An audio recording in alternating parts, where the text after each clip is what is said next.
उत्तराखंड में बनेगा देश का पहला पौधारोपण सामग्री क्वारंटाइन सेंटर बनाने के लिए केंद्र की ओर से मिलेगा 20 करोड़ का budget. Ease of doing business ranking में उत्तराखंड की लंबी छलांग। उत्तराखंड 11वें स्थान पर। सीएम ने कहा 2015 में प्रदेश 23वें स्थान पर था। मुख्य सचिव ने किया केदारनाथ पुनर्निर्माण कार्यों का निरीक्षण। कहा चीनूक की लैंडिंग के लिए हेलीपैड का होगा विस्तार। भाजपुर में डॉक्टरों और फर्जीवाड़ा अस्पतालों का जमावड़ा। निजी अस्पताल चिकित्सक की लापरवाही। मरीज को 30 बार एनेस्थीसिया का इंजेक्शन लगाया। दिन प्रतिदिन बढ़ रहा है भाजपुर में तेंदुए का आतंक। सीसीटीवी में कैद हुई तेंदुए की तस्वीरें। बंदर को बनाया तेंदुए ने शिकार। राज्य में लगातार बढ़ रहा है संक्रमण। शनिवार को मिले अब तक के सबसे ज्यादा मामले। 950 सैंपलों में कोरोना संक्रमण की पुष्टि। आप देख रहे हैं के न्यूज, खबरों का सारथी।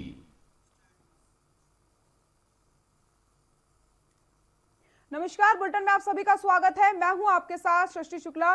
बिजनेस रैंकिंग में उत्तराखंड की लंबी छलांग। ईज ऑफ डूइंग बिजनेस में उत्तराखंड ने 2015 की तुलना में 2019 में ऊंची उछाल भरी है। 4 साल में प्रदेश 23वें से 11वें स्थान पर पहुंच चुका है। 12वें पायदान की लंबी छलांग से खुश होकर मुख्यमंत्री त्रिवेंद्र सिंह रावत ने कहा है कि राज्य में निवेश को, उद्यमियों को सहूलियतें देने के लिए सरकार ने कार्य योजना बनाई है। इसका परिणाम शीघ्र धरातल पर दिखाई देगा। देखिए हमारी खास report. Ease of doing business ranking में लंबी छलांग। केंद्रीय वित्त मंत्री निर्मला सीतारमण ने जारी की सूची। बिजनेस रैंकिंग में उत्तराखंड 11वें स्थान पर। साल 2015 में था प्रदेश 23वें स्थान पर। मुख्यमंत्री त्रिवेंद्र सिंह रावत ने जताई खुशी। उत्तराखंड ने 4 साल में 12 स्थानों का किया सुधार। ईज ऑफ डूइंग बिजनेस में उत्तराखंड ने 2015 की तुलना में 2019 में ऊंची उछाल भरी है। 4 साल में प्रदेश 23वें से 11वें स्थान पर पहुंचा। 12वें पायदान की लंबी छलांग से खुश मुख्यमंत्री त्रिवेंद्र सिंह रावत ने कहा कि राज्य में निवेश को, उद्यमियों को सहूलियतें देने के लिए सरकार ने कार्य योजना बनाई है। इसका परिणाम शीघ्र ही धरातल पर दिखाई देगा।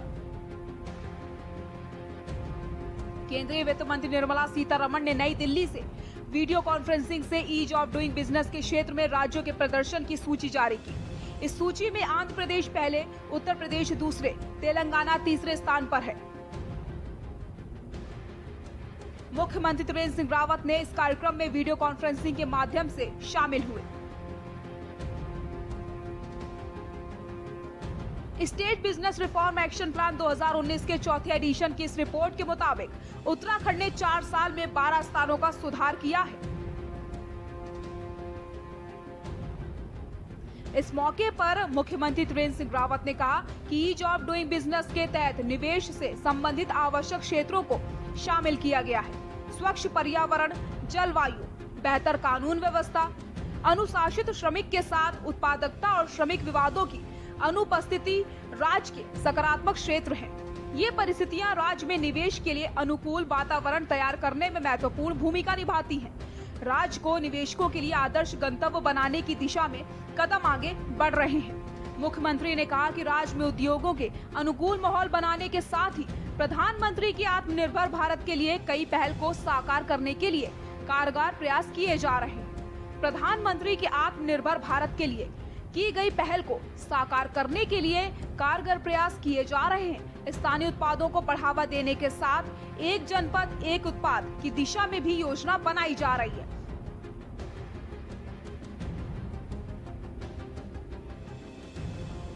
गौरतलब है कि राज्य ने पिछले 4 वर्षों में अपना प्रदर्शन बेहतर किया है, जबकि बीते वर्ष ईज ऑफ डूइंग में अपने 11वें स्थान को बरकरार रखा है। डेस्क रिपोर्ट के न्यूज इंडिया।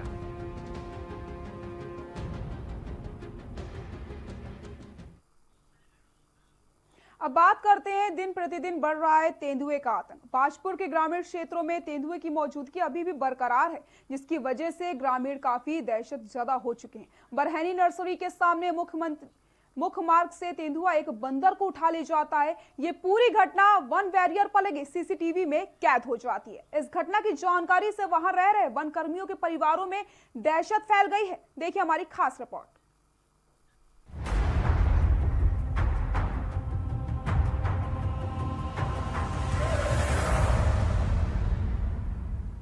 बाजपुर के ग्रामीण क्षेत्रों में तेंदुए की मौजूदगी अभी बरकरार है, जिसकी वजह से ग्रामीण काफी दहशत जदा है। बरहनी नर्सरी के सामने मुख्य मार्ग से तेंदुआ एक बंदर को उठा ले गया। ये पूरी घटना वन बैरियर पर लगे सीसीटीवी में कैद हो गई। इस घटना की जानकारी से वहां रह रहे वन कर्मियों के परिवारों में दहशत फैल गई। आपको बता दें, बाजपुर में तेंदुए का आतंक दिन प्रतिदिन बढ़ता जा रहा है। तेंदुए की दस्तक ने क्षेत्रीय जनता में दहशत का माहौल पैदा कर दिया है। सीसीटीवी में तेंदुए की लाइव तस्वीरें कैद हो गई। बता दें कि मामला जिले के बाजपुर तहसील के बरहनी चौकी का है, जहां चौकी में लगे सीसीटीवी में एक ऐसी तस्वीर कैद हुई है जिसे देखकर स्थानीय जनता में दहशत का माहौल पैदा हो गया है। देर रात एक ट्रक चौकी के पास खड़ा हुआ था कि अचानक एक बंदर आया और पीछे से शिकार के इंतजार में बैठा तेंदुए ने बंदर को पकड़ लिया और अपना शिकार बना लिया। वहीं वन क्षेत्राधिकारी रूप नारायण ने बताया कि बरहनी चेक पोस्ट पर एक तेंदुए ने पीछे से आकर बंदर को पकड़ लिया है और जंगल से सटे होने की वजह से यहाँ इस तरह के मामले आम बात है। चेक पोस्ट का मामला है। सीसीटीवी में ये गुलदार की फुटेज दर्ज हुए हैं। इसमें ये बंदर का पीछा करते हुए बंदर को उठा के ले गया है। अक्सर यहाँ ये देखा जाता रहा है और बगल में आबादी क्षेत्र है जबरान झारखंडी, यहाँ पर भी इसकी आवाजाही रहती है। तो क्षेत्रीय जनता से हमारी अपील रहती है कि रात के समय छोटे बच्चों को बाहर ना निकलने दें। तो अभी तक इस तरह से कोई दुर्घटना नहीं हुई है और ये इसको पर्याप्त मात्रा में भोजन यही जंगल में ही मिल जा रहा है, इसलिए इस तरह का कोई मामला सामने नहीं आया। फिर भी हमने क्षेत्रीय जनता से अपील कर रखी है कि छोटे बच्चों को रात के समय बाहर ना निकलने दें। उन्होंने बताया कि अभी तक कोई जनहानि नहीं हुई है, क्योंकि जंगल में ही इन्हें पर्याप्त मात्रा में भोजन मिल जाता है। उन्होंने क्षेत्रीय जनता से रात में अपने छोटे बच्चों को बाहर ना निकालने की अपील करी है। डेस्क रिपोर्ट के न्यूज़ इंडिया।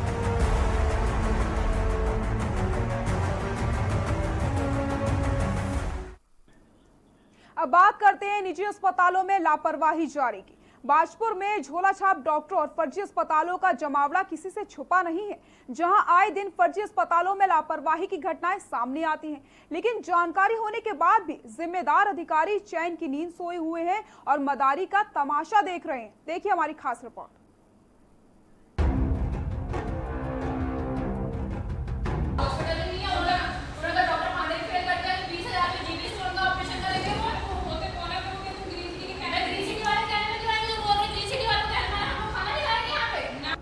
बाजपुर में झोला छाप डॉक्टरों और फर्जी अस्पताल हर गली मोहल्ले में खुले हुए हैं, जिनकी जानकारी स्थानीय प्रशासन को भी है, लेकिन इन अस्पतालों पर जिम्मेदार अधिकारी कोई कार्रवाई नहीं कर रहे हैं। यही कारण है कि क्षेत्र की भोली भाली जनता इनके चंगुल में आकर फंस जाती है और ये झोला छाप डॉक्टर इनकी जान से खेलने से नहीं चूकते।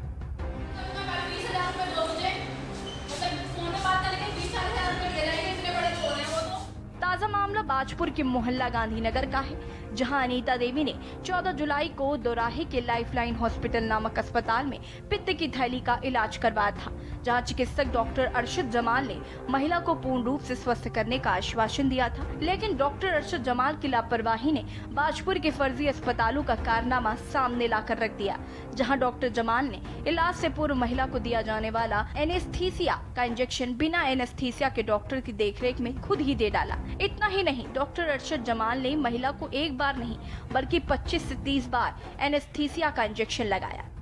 उपचार के बाद चिकित्सकों ने महिला को घर भेज दिया, लेकिन अत्यधिक मात्रा में एनेस्थीसिया का इंजेक्शन लगने से महिला की कमर और सर में दर्द रुकने का नाम नहीं ले रहा है, जिसको लेकर महिला ने अपनी पुत्री के साथ अस्पताल प्रबंधन और चिकित्सक से बात करनी चाहिए, लेकिन किसी ने महिला की एक ना सुनी और दादागिरी दिखानी शुरू कर दी, जिसके बाद पीड़िता की पुत्री ने अस्पताल प्रबंधन और चिकित्सक के खिलाफ स्वास्थ्य विभाग और एसडीएम को ज्ञापन देकर अस्पताल के खिलाफ कार्रवाई की मांग की है। 14 जुलाई का हमने लाइफलाइन हॉस्पिटल में कराया था, जो कि लाइफलाइन हॉस्पिटल है, चाइल्ड केयर है, ठीक है। उसमें जो हमारा एनेस्थीसिया होता है, उसमें कोई एनेस्थीसिया नहीं था, जो कि वहाँ का डॉक्टर है, एक MD physician doctor Arshad Jamal, उन्होंने किया था। उन्होंने कहा मैं भी ट्राई करके देखता हूँ। है ना। हमने ट्रेनिंग सेंटर नहीं खोला था जो वहाँ पे वो ट्राई करेंगे। उसके बाद हम लोगों ने स्पाइनल जो दिया गया था वो 2 से 3 बार दिया जाता है, उन्होंने अनलिमिटेड कर रखा, जिसमें 25 से 30 बार दे रखा था। 25 से 30 बार देने के बाद डिस्चार्ज के टाइम पे भी हमने बोला था अगर प्रॉब्लम क्रिएट होगी लास्ट में कौन इसका करेगा। उस टाइम पे वो मेरे पे भड़के थे, उन्होंने कहा ये गारंटी मैं नहीं लूँगा, मालिक लेगा, जो कि वहाँ का मालिक है असगर। बाद में वो बदतमीज़ी से कहता कि जिससे जो करा जाए वो कर लेना। अब भी हम लोग रात गए थे, रात भी हमसे बदतमीज़ी से बात की और कहने में लगे पड़े जिससे जो करा जाए वो कर लेना, हम इलाज नहीं करेंगे।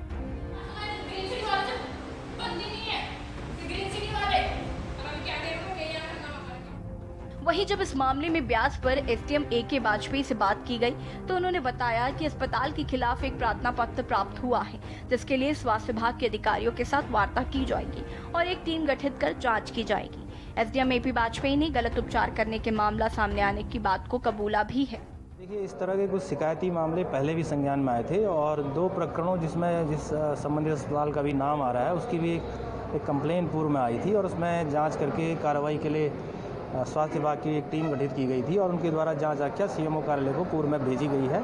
और अगर ऐसे प्रकरण आते हैं तो उसका जो भी निर्णय लेना स्वास्थ्य विभाग ने लेना है, जांच कमेटी यदि गठित की जाती है तो उसमें प्रशासनिक जो सहयोग है वो दिया जाएगा।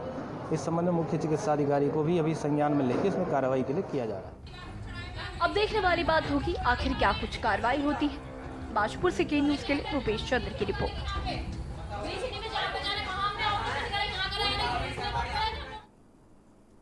अब बात करते हैं जल संरक्षण की। जल संरक्षण को लेकर के मुख्यमंत्री त्रिवेंद्र सिंह रावत ने फेसबुक पर एक वीडियो शेयर किया है। साथ ही साथ लिखा है कि पिछले लगभग 3.5 वर्षों के दौरान राज्य की नदियों, झीलों, तालाबों और जल स्रोतों को संरक्षण और पुनर्जीवन का काम बड़े पैमाने पर किया जा रहा है। ऐसा ही एक उदाहरण देहरादून जिले से, जहां जाखन नदी पर सूर्यधार झील का कार्य निर्माणाधीन है और शीघ्र ही इसे पूरा किया जाएगा। इससे देहरादून की जनता को शुद्ध ग्रेविटी पेयजल व सिंचाई के लिए पर्याप्त मात्रा में पानी उपलब्ध होगा। साथ ही साथ सूर्यधार झील पर्यटकों के आकर्षण का प्रमुख केंद्र भी बनेगी। इससे स्थानीय लोगों को स्वरोजगार और रोजगार के अवसर मिलेंगे। साथ ही साथ उनकी आजीविका भी और भी ज्यादा मजबूत हो जाएगी। क्या कुछ है वीडियो में, आपको दिखा देते हैं। जनपद देहरादून के डोईवाला विकास खंड में सिंचाई एवं पेयजल आपूर्ति हेतु जाखन नदी पर स्वर्गीय गजेंद्र दत्त नैथानी उर्फ ताऊजी जलाशय सूर्यधार बैराज निर्माण योजना। जनपद देहरादून के डोईवाला विकास खंड में जाखन नदी पहाड़ों से निकलकर मैदानी क्षेत्र में प्रवेश करती है। मैदानी क्षेत्र से ठीक ऊपर सूर्यधार ग्राम स्थित है। मानसून में प्राय अधिक वर्षा के समय नदी का जल तीव्रता से मैदानी क्षेत्र की ओर प्रवाहित हो जाता है, जिससे आबादी, कृषि व वन क्षेत्र को प्रतिवर्ष नुकसान होता है। इसके अतिरिक्त मानसून समाप्ति के पश्चात सिंचाई हेतु बहुत कम मात्रा में जल प्राप्त होता है। उक्त समस्या के समाधान की क्षेत्रीय जनता द्वारा वर्षों से मांग की जा रही है। प्रदेश के माननीय मुख्यमंत्री जी त्रिवेंद्र सिंह रावत जी द्वारा जाखन नदी पर बहुप्रतीक्षित सूर्यधार बैराज के निर्माण की घोषणा की गई।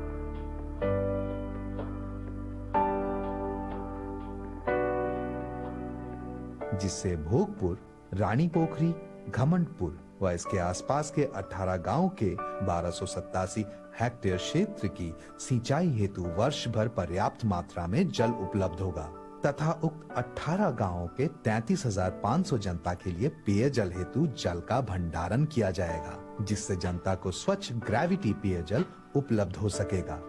ग्रेविटी जल के कारण सिंचाई व पेयजल की ट्यूबवेल्स पर निर्भरता कम हो जाएगी, जिसके कारण स्वतः ही नलकूप के कम परिचालन के कारण बिजली की खपत भी काफी कम हो जाएगी। इसके अतिरिक्त इस परियोजना के निर्माण से यह क्षेत्र पर्यटन केंद्र के रूप में विकसित होगा, जिससे क्षेत्र वासियों को विभिन्न रूप से स्वरोजगार प्राप्त होगा व झील निर्माण से जल संरक्षण व संवर्धन में भी वृद्धि होगी। यह परियोजना क्षेत्र के विकास में मील का पत्थर साबित होगी। माननीय मुख्यमंत्री जी द्वारा जो इस क्षेत्र के लिए झील निर्माण की जो सौगात दी गई है, वो यहाँ के क्षेत्रवासियों के लिए बहुत ही काफी फायदेमंद साबित होगी, क्योंकि एक तो यहाँ पर सिंचाई की पर्याप्त मात्रा में पानी उपलब्ध होगा। जो गांव वालों के लिए सिंचाई के लिए पानी की आवश्यकता होती है वो बराबर मिलती रहेगी और ये जो पूरा क्षेत्र है यहाँ से सिल्ला सूर्यधार झील के निर्माण से इस क्षेत्र को एक पहचान मिली है। इस झील के बनने से गर्मियों में पानी की कमी भी पूरी होगी और साथ ही सड़क निर्माण भी होगा, जिससे इस क्षेत्र में पर्यटन बढ़ेगा और आने जाने की सुविधा भी बढ़ेगी, जिससे पलायन भी रुकेगा। झील निर्माण से सूर्यधार क्षेत्र को उत्तराखंड में एक पहचान मिली है, जिससे पर्यटन में बढ़ावा होने से क्षेत्र की जनता आमदनी में वृद्धि होगी। सूर्यधार झील निर्माण से प्राप्त पानी मिलेगा और पर्यटन को बढ़ावा मिलेगा, स्थानीय निवासियों को रोजगार मिलेगा।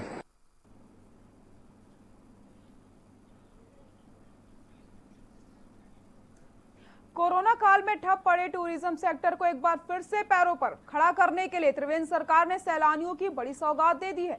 अभी बुकिंग कराने पर उत्तराखंड आने वाले पर्यटकों को सरकार की ओर से 1000 का कूपन दिया जाएगा। त्रिवेंद्र कैबिनेट की बैठक में फैसला लिया गया कि प्रदेश के पर्यटक स्थलों में 3 दिन रुकने पर 1000 रुपए का कूपन दिया जा रहा है। देखिए हमारी खास रिपोर्ट। सैलानियों को त्रिवेंद्र सरकार की बड़ी सौगात, उत्तराखंड आने वाले पर्यटकों को मिलेगा कूपन, प्रदेश के पर्यटक स्थलों में रुकने पर मिलेगा फायदा, ई बुकिंग कराने पर मिलेगा 1000 का कूपन।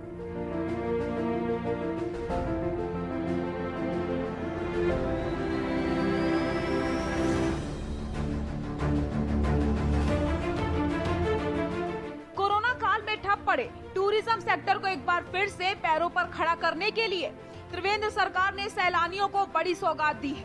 अब ई बुकिंग कराने पर उत्तराखंड आने वाले पर्यटकों को सरकार की ओर से 1000 का कूपन दिया जाएगा। त्रिवेंद्र कैबिनेट की बैठक में फैसला लिया गया है कि प्रदेश के पर्यटक स्थलों में 3 दिन रुकने पर 1000 रुपए का कूपन दिया जाएगा। वहीं कॉर्बेट में सैलानियों की एडवांस बुकिंग के पैसे को भी कैबिनेट ने वापस करने का फैसला लिया है। बताया जा रहा है कि 1,85,55,000 रुपए वापस किए जाएंगे। राज्य सरकार ने खरसाली यमुनोत्री रोपवे को पीपीपी मोड पर चलाने का फैसला लिया है। वहीं केदारनाथ के हेलीपैड का विस्तारीकरण भी किया जाएगा। चीनूक हेलीकॉप्टर के उतरने के लिए ये विस्तारीकरण होगा। बता दें, कैबिनेट की बैठक में आए 30 प्रस्तावों में से 28 पर मुहर लगी है। फैसला लिया गया है कि उपनल के जरिए अब सामान्य युवाओं को भी भर्ती की जाएगी। अभी तक केवल भूतपूर्व सैनिकों के आश्रितों की भर्ती होती थी। उत्तर प्रदेश संविदा श्रमिक एक्ट में संशोधन की भी मंजूरी दी गई है। साथ ही मुख्यमंत्री स्वरोजगार योजना के तहत 25 वाट के सोलर प्लांट लगाने पर जमीन, स्टैम्प पेपर के साथ कई तरीके की रियायतें भी दी जाएंगी। विधायकों के वेतन भत्ते में कटौती को लेकर सरकार विधानसभा में विधेयक लाएगी। प्रदेश के सीमांत इलाकों में मोबाइल टावर लगाने पर सरकार 40 लाख रुपए एक मुश्त सब्सिडी देगी। प्रदेश के संस्कृत महाविद्यालयों में राष्ट्रीय व अंतर्राष्ट्रीय पुरस्कार पाने वाले शिक्षकों की सेवा को 2 साल तक बढ़ाने का फैसला लिया गया है। राज्य सरकार ने फैसला लिया है कि प्रदेश में शराब की 132 दुकानों की फिर से ई टेंडरिंग की जाएगी। विधानसभा में सरकार उत्तराखंड विश्वविद्यालय विधेयक को लेकर आएगी। वहीं पंचायती राज विभाग में सरकार ने संशोधन किया है। इससे जनप्रतिनिधियों को भी काम करने का मौका मिलेगा। डेस्क रिपोर्ट के न्यूज इंडिया।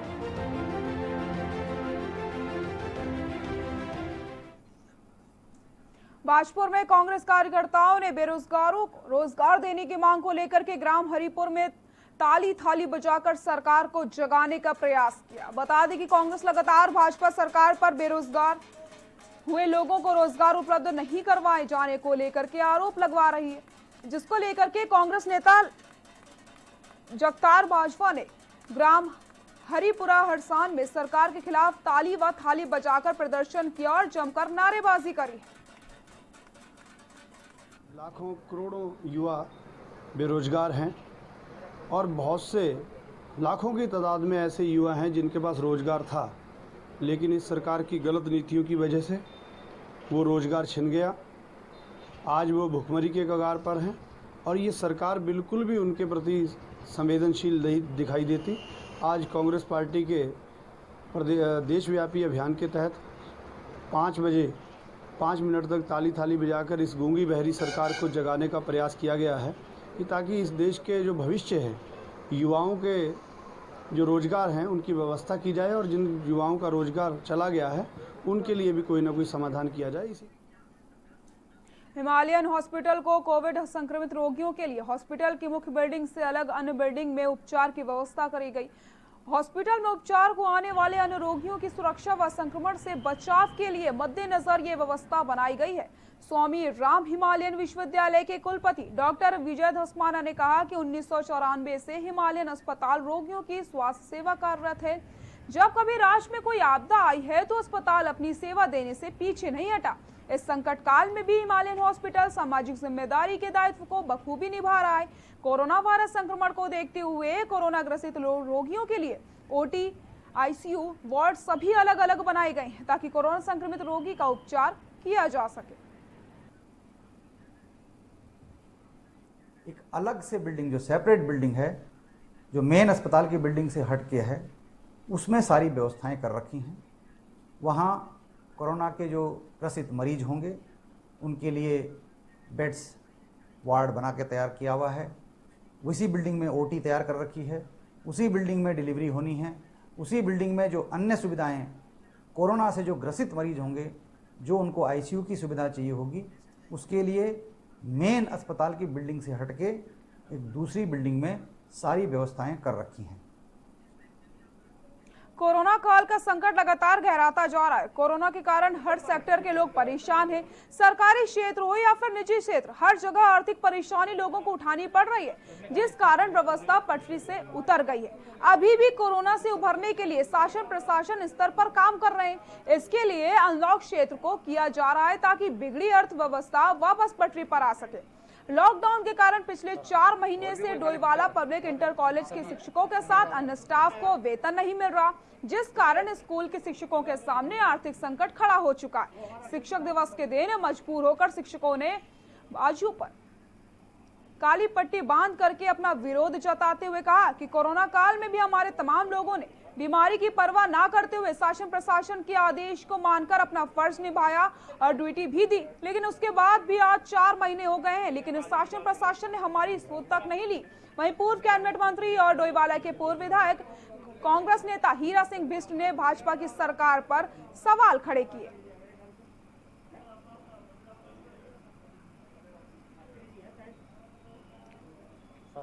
और भी कोई खाली पिट्टे वाला सभी है। बुलेटिन में फिलहाल के लिए इतना ही। देखते रहिए के न्यूज़ इंडिया। नमस्कार।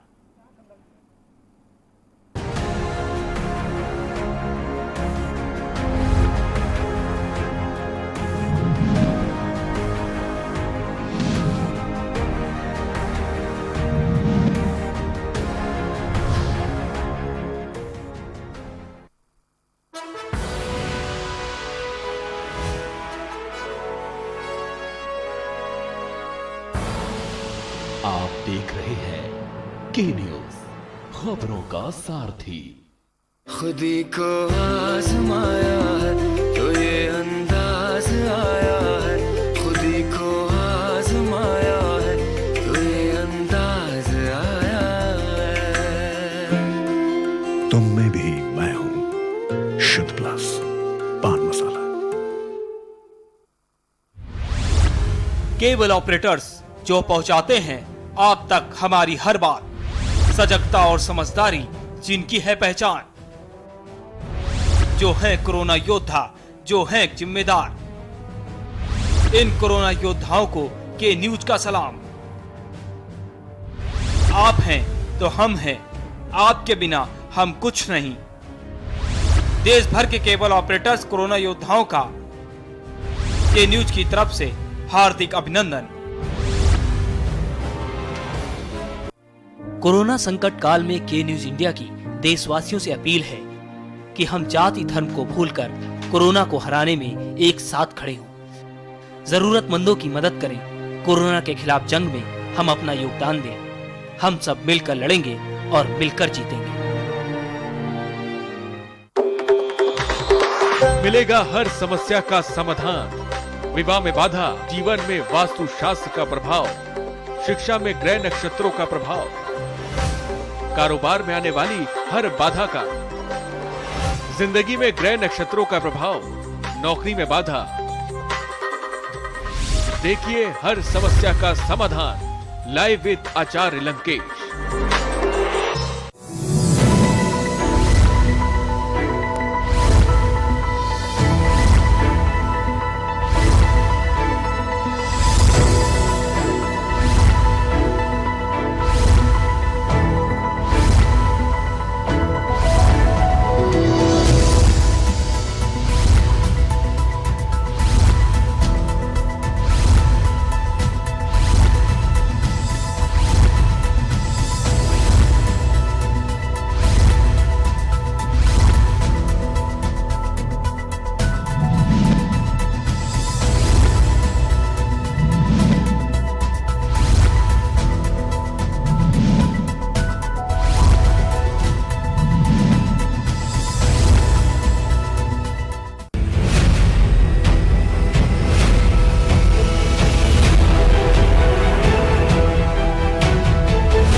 क्या है भरण पोषण की परिभाषा?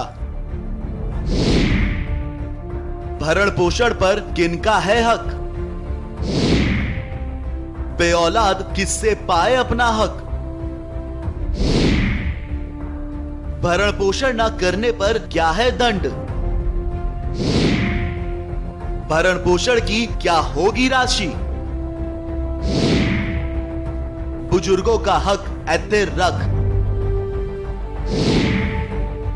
कीजिए सवाल, जानिए अधिकार। 0512-239-0031 और 0512-239-0032। हमारी खास पेशकश वकील